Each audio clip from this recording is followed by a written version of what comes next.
1 Tessalonicenses capítulo 5, versículo 23 e versículo 24.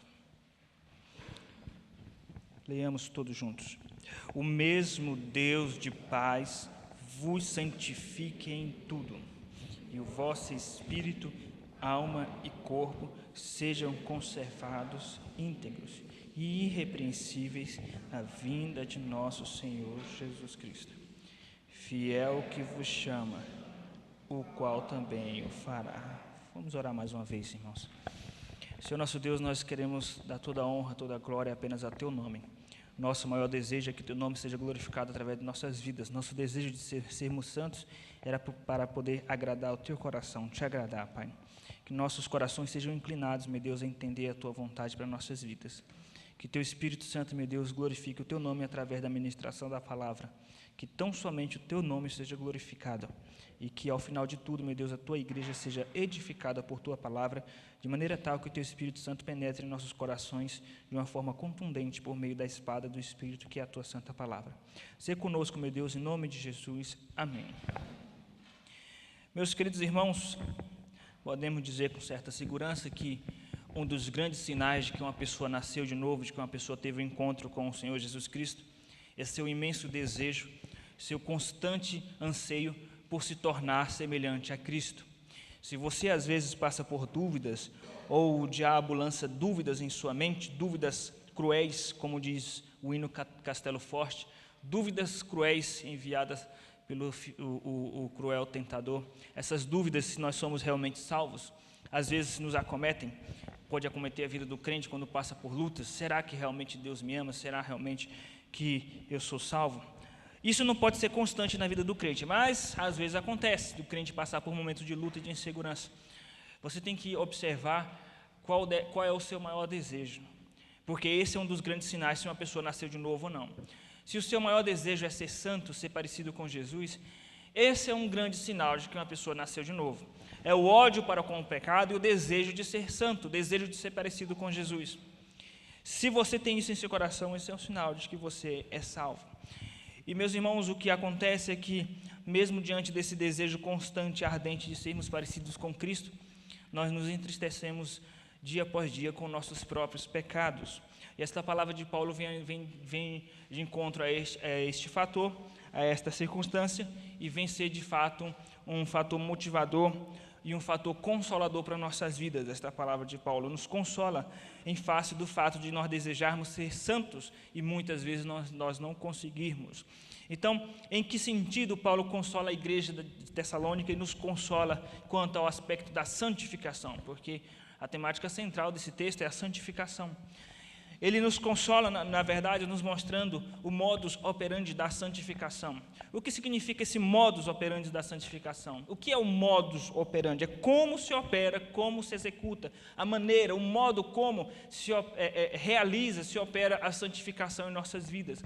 De que maneira Deus executa esse processo de santificação em nossas vidas. Por isso, o modus operandi da nossa santificação. Lembrando o que significa santificação. Santificação é o processo pelo qual o Espírito Santo, dia após dia, nos transforma na imagem de Cristo, nos transforma na imagem de Deus, nos santifica nesse sentido de transformar nosso caráter dia após dia, usando a palavra, usando a nossa vida de oração, usando as tribulações, as circunstâncias e a habitação do Espírito Santo.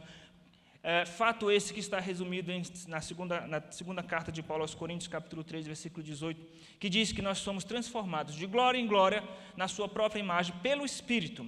Ou seja, o Espírito Santo nos transforma pouco a pouco, progressivamente na imagem de Deus. Isso é santificação. Mas vamos então, uma vez entendido o significado, entender o modo como se opera a santificação em nossas vidas, meus irmãos. Em primeiro lugar, o modus operandi da nossa santificação é que ela tem uma ação completa, diz o versículo de número 23. O mesmo Deus de paz vos santifique em tudo. Ou seja, o objetivo de Deus não é que nós tenhamos uma vida espiritual deformada ou apenas algumas áreas da nossa vida santificada, mas uma santificação completa. E aí ele diz, alma e corpo, o vosso espírito, alma e corpo sejam conservados íntegros e irrepreensíveis na vinda de nosso Senhor Jesus Cristo. Ou seja, o objetivo de Deus para nossas vidas é nos santificar de uma forma completa. E por que Paulo dá ênfase à completude da nossa santificação? Porque, meus irmãos, no período da igreja primitiva existia uma doutrina que entrou no meio da igreja, que ensinava que o corpo humano é algo ruim por causa do pecado. E, portanto, Deus despreza o corpo humano e tem preocupação apenas com a nossa alma.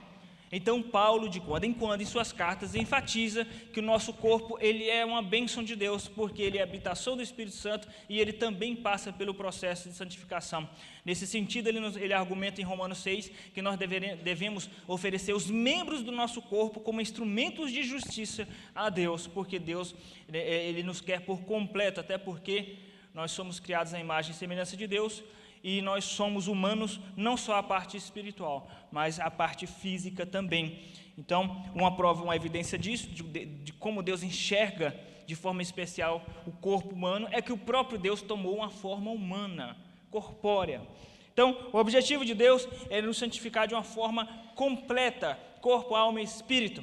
Meus irmãos, esse texto é um texto que é muito debatido no meio acadêmico, teológico, e durante a história da igreja, a respeito da tricotomia e dicotomia, em quantas partes são divididas o ser humano, né? Alguns acham que o ser humano é dividido em duas partes, corpo e a parte imaterial. Outros acham que o ser humano é dividido em três partes, corpo, alma e espírito, por causa desse versículo.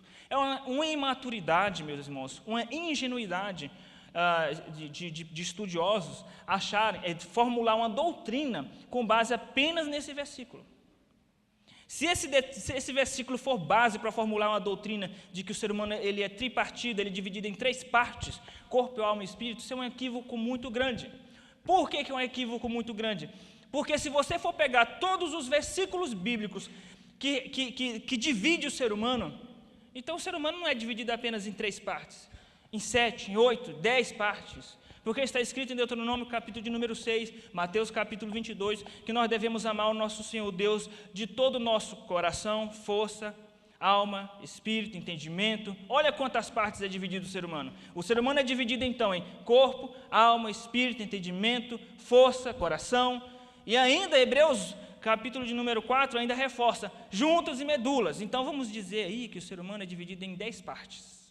Fisicamente é dividido em corpo, juntas e medulas. Espiritualmente é dividido em força, alma, entendimento, espírito. É claro que não é assim, meus irmãos. Deus não é um Deus de confusão. Então por que fala de alma e espírito? Para dar ênfase. Nós temos que entender que os escritores do Novo Testamento, inclusive, eles eram judeus.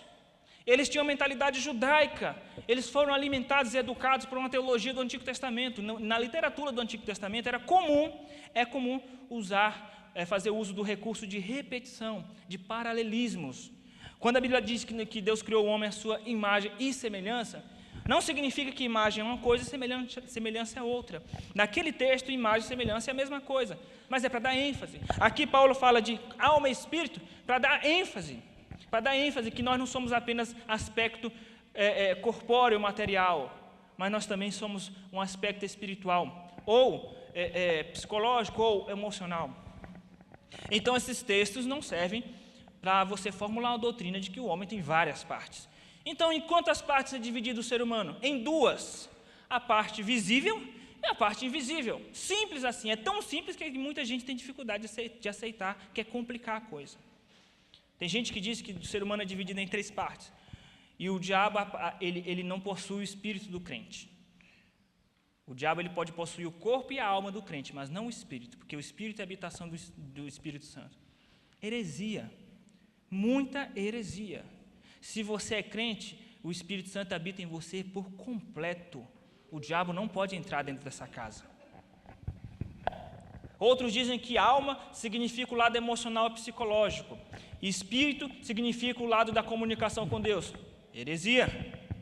Porque às vezes o espírito na Bíblia é usado com sentido de sentimento.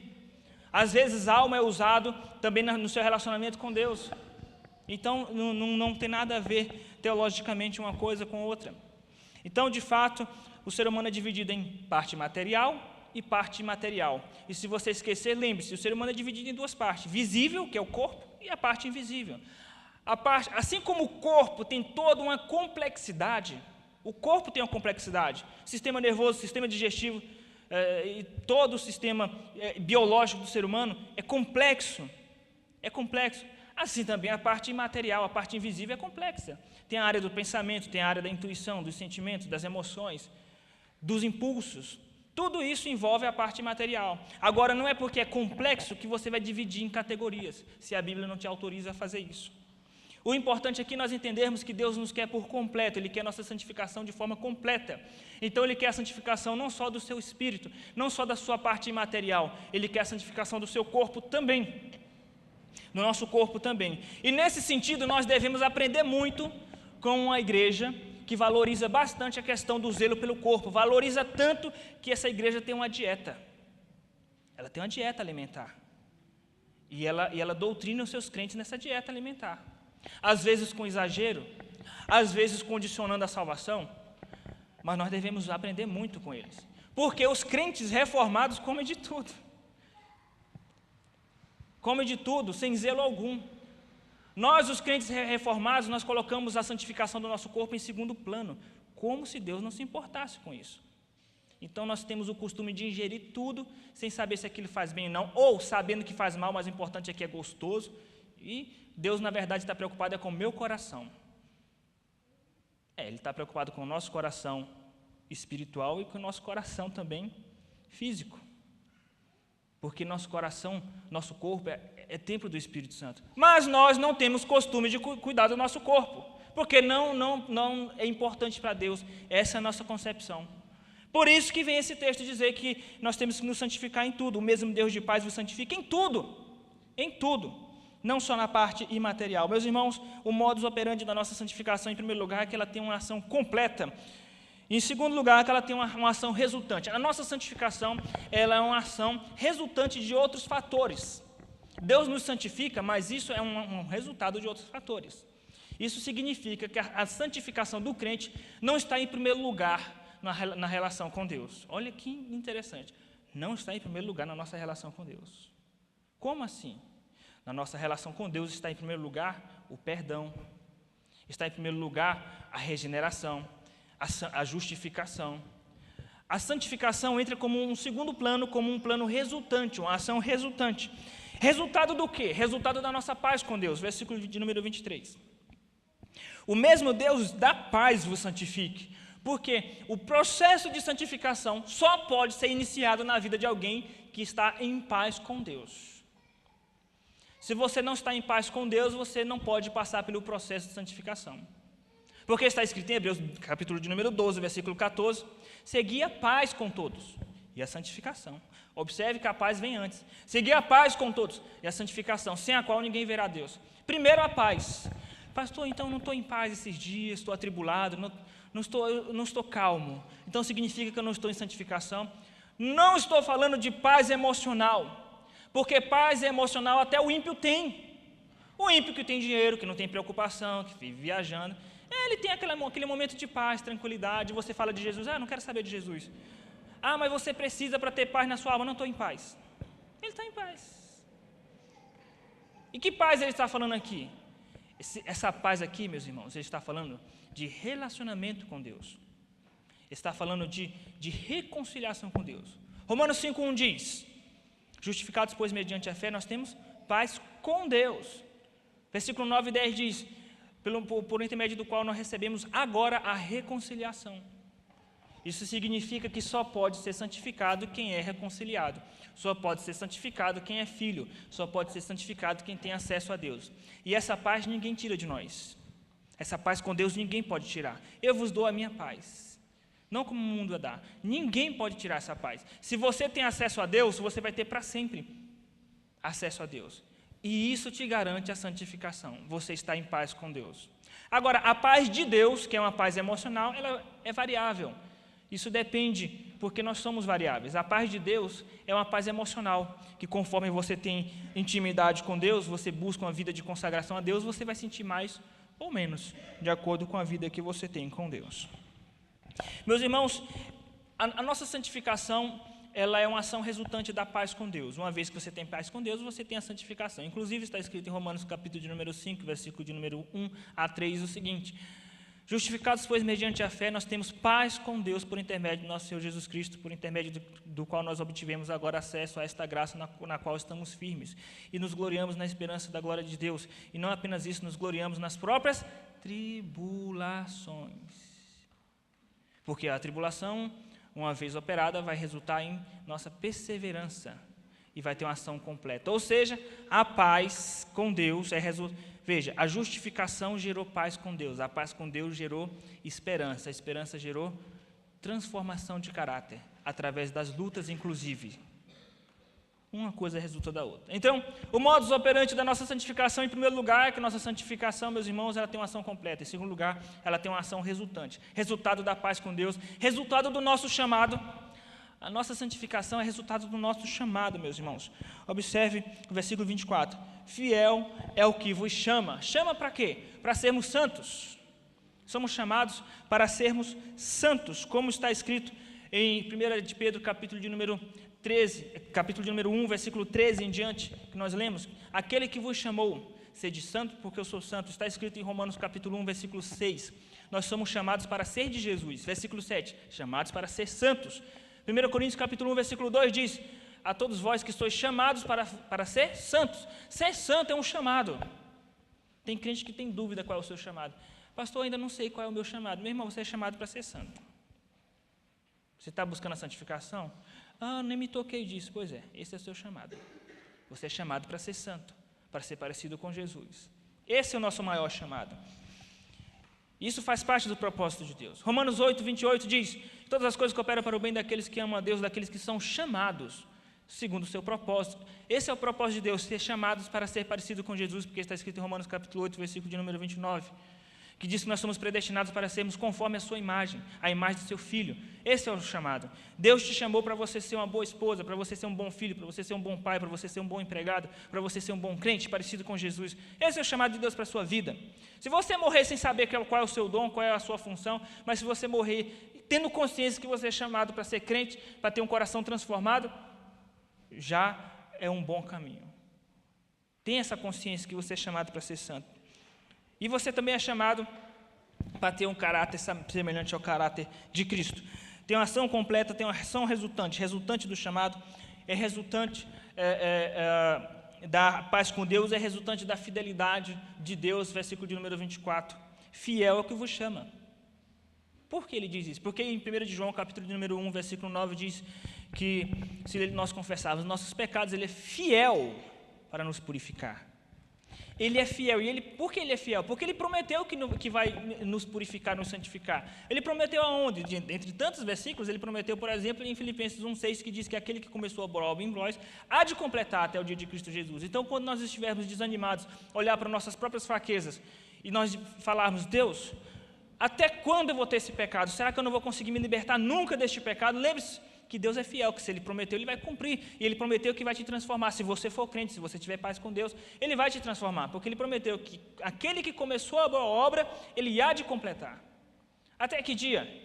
Até o dia de Cristo Jesus, porque é o que Ele diz no versículo de número 23. O mesmo Deus de paz vos santifica em tudo, e o vosso espírito, a alma e o corpo sejam conservados íntegros e irrepreensíveis na vinda de nosso Senhor Jesus Cristo. Ou seja, até Jesus voltar, Ele vai completar essa obra. Então, meus irmãos, em primeiro lugar, qual é o modus operandi da nossa santificação? É que a santificação tem uma ação completa. Em segundo lugar, a santificação tem uma ação resultante. Em terceiro e último lugar, a santificação, meus irmãos, é uma ação divina. Significa que Ele é o autor da nossa santificação. Ele é o autor do início da santificação, Ele é o autor do processo da santificação, e Ele é o consumador da nossa santificação. Porque é o que está escrito em Hebreus, capítulo de número 12, versículo de número 2 e 3, que Jesus Cristo, o autor e consumador da nossa fé, essa fé é a que opera através da nossa santificação. E é o que ele diz aqui, veja o versículo de número 23, o mesmo Deus vos santifica. Quem nos santifica é Deus. Se nós olharmos para nós mesmos, para a nossa capacidade, nós vamos nos desanimar. Mas nós temos que lembrar que a transformação do nosso caráter é, acima de tudo, graças a Deus. É Ele que nos santifica. Porque está escrito em João capítulo 15, versículo 5, Jesus diz: Sem mim, nada podereis fazer. Nada podeis fazer sem mim. Está escrito em 2 de Paulo, capítulo de número 5, versículo 18, tudo provém de Deus. É Deus que vai nos santificar, então fique em paz. Ele vai transformar o seu caráter. Ele vai transformar o nosso caráter. Ele é o autor.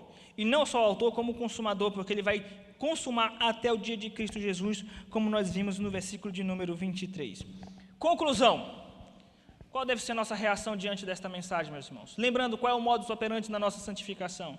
A nossa santificação tem uma ação completa, uma ação resultante e uma ação divina. Uma ação completa, uma ação resultante e uma ação divina.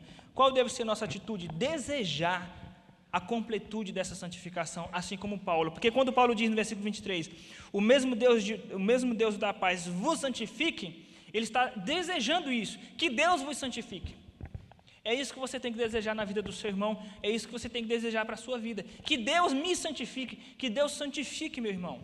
Quando você vir os seus defeitos, suas fraquezas, quando você ver os defeitos do seu irmão, você não tem que ficar falando mal, você tem que dizer, Deus, que o Senhor santifique o meu irmão. Esse que tem que ser o nosso desejo. E acima de tudo, para concluir, se submeta ao senhorio de Cristo, já que Ele é o autor da nossa santificação e nós dependemos dEle, se submeta ao senhorio de Cristo. O versículo de número 23 termina dizendo, nosso Senhor Jesus Cristo. Senhor aqui é Kyrios, Kyrios significa dono de escravos. Ele é o nosso dono, então se submeta a Ele, se submeta à sua palavra nesse processo de santificação. Que Deus assim nos abençoe, meus irmãos.